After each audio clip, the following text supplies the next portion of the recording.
They say change is constant in life, and this applies to Dave Bautista and Hollywood too. The former WWE champion turned actor has been holding down the role of Drax since the MCU's Guardians of the Galaxy first premiered, and it has been revealed that he will be vacating that role. Now, Dave Bautista has said he is relieved after leaving what he called a silly role. Keep watching this video to get the full scoop. What you need to know. Dave Bautista is a busy man, considering his present role in Glass Onion, his upcoming role in Knock at the Cabin, and his upcoming appearance in Guardians of the Galaxy Volume 3, which is due out in May. The 53-year-old ex-wrestler recently told GQ magazine that he had no interest in becoming a movie star on par with Dwayne Johnson, one of Hollywood's highest-paid actors. "I never aspired to be the next Rock," he said. "All I want to do is to be a decent actor, someone who plays roles with dignity." Denis Villeneuve, Rian Johnson, Sam Mendes, and James Gunn are just a few of the A-list directors that have cast Bautista in their films. Speaking about life after Guardians of the Galaxy, Bautista admitted, "I'm terrified of stuff. The future makes me anxious. However, I am able to push myself to accomplish things that aren't really pleasant, since I know that avoiding these activities will lead to nowhere good. Though I might regret it later, I refuse to allow my fear to stop me." Dave Bautista says goodbye to Drax. The physical demands of the part of Drax the Destroyer in Marvel's Guardians trilogy, as well as Bautista's desire to work on more serious films, have led him to announce that he will no longer be playing Drax after the upcoming episode of the series. Bautista said, and I quote, "The debt of gratitude I owe to Drax is immense. I love him, but it's over, and that's a relief. Unfortunately, not everything went smoothly. It was challenging to assume that persona. The time spent applying cosmetics was exhausting, and I'm not sure whether I want Drax to be my lasting legacy. It was a goofy role, and I'd rather do more serious work." Bautista also doesn't give a hoot if the loss of his most recognizable role hurts his star power. He said, "To be honest, I couldn't give an F about being a movie star. I don't want to be famous or in the limelight. Ultimately, all I want to do is to improve as an actor. I seek acceptance and esteem from my contemporaries. I truly couldn't care less about praise. I don't need it. It's not about the result so much as the knowledge that I tried and succeeded at something."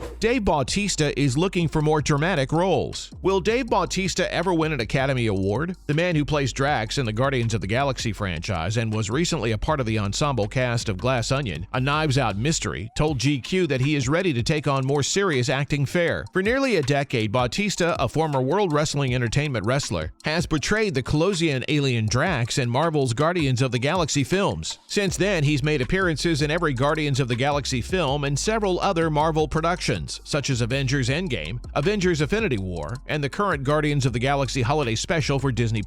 Despite being very grateful for Drax, Bautista told GQ that he is ready to move on from the character, who was killed off in Infinity War. "I love him, but it's a relief that it's gone," Bautista remarked. "Unfortunately, it wasn't all sunshine and roses. Playing that part was challenging. Making myself presentable was exhausting. It is a ridiculous performance, and I'd rather do dramatic work, and I'm not sure whether I want Drax to be remembered as my best work." As production on the much-anticipated sequel to Dune continues, Bautista will soon have the opportunity to once again exercise his theatrical muscles in the part of minor adversary Glossu Raban. Is it time for Bautista to take the lead role? Bautista has largely played supporting roles up to this point in his career, but he tells GQ he's ready to be a leading man and he knows the director he wants to work with, his Dune director, Denis Villeneuve. "I'd work for free just to be the number one on the call sheet with Denis," he said. "That's the only way, I think, to find out how good I really am." He continues by saying, "Whenever I'm around him, I feel like myself. He recognizes the performer in me, the one I strive to be. This could be the key to unlocking the mystery." Several powerful people are in Bautista's corner, vouching for his rising star status. Glass Onion filmmaker Rian Johnson said to GQ that whoever casts Bautista in a real tragic lead part in a movie will look like a genius. According to Bautista, his friendships with actors like Oscar winner Javier Bardem, who saw an early screening of Glass Onion, have changed since he appeared in the film. "We had other chats after that, which meant everything to me." 6 best Dave Bautista films. Starting off in the WWE and now a prominent Hollywood star, Dave Bautista's cinematic career has skyrocketed over the past decade. He is now a frequent fixture on the A-list dance floor. He is currently possibly the second most successful wrestler turned movie star, behind only The Rock, thanks to a steady stream of massive movie blockbusters and franchises. Bautista's charm and charisma seem destined to propel his career to new heights in the coming years. His craft has flourished from his first major role in Riddick to Scorpion King, down to his several Marvel flicks and more traditional martial art films like The Man with the Iron Fists and Kickboxer Vengeance. Beyond the James Bond films, Bautista has starred in other iconic franchises, including Blade Runner 2049 and the new Dune reboot. That being said, here are 6 of Bautista's very best films. Number 6. Riddick. This is the third installment of the Riddick film series, which stars Bautista and Vin Diesel. In this movie, he plays Diaz the Mercenary. It's a throwback to the first film with Diesel's Riddick trapped on Earth and fighting a new breed of scorpion-like monsters called mud demons. The budget for this movie is substantially higher than that of the first. Katie Sackhoff, a fan favorite and the star of the hit show Mandalorian, co-stars as Dahl, and Karl Urban, known for his roles in The Boys and Star Trek, stars as the villainous Siberius. Number 5. Spectre. Bautista was first seen in the role of Mr. Hinks, a vicious Spectre operative and assassin in the fourth film in Daniel Craig's 5-picture James Bond series. After dramatically asserting his place at the organization's table, he is sent on a mission to track down Bond. After interrupting a secret meeting and a kidnapping in snowy Austria, Bond leads Dave on a thrilling chase through the streets of Rome. Because of his unique style and positively received acting skills, Bautista's film career was really taking off at this point. Many viewers had even hoped that his appearance on the train would not be the last time they saw him in the film. Number 4. Army of the Dead. The zombie apocalypse film by Zack Snyder is based in Sin City and features a heist on a bank vault deep within zombie territory. It's kind of like a sequel to Dawn of the Dead by George A. Romero. Here, Dave passed up a more substantial part in Suicide Squad in favor of this zombie thriller, where he will get paid more, collaborate with Snyder, and establish a working relationship with Netflix. In the film, Bautista plays Scott Ward, who is tasked with retrieving $200 million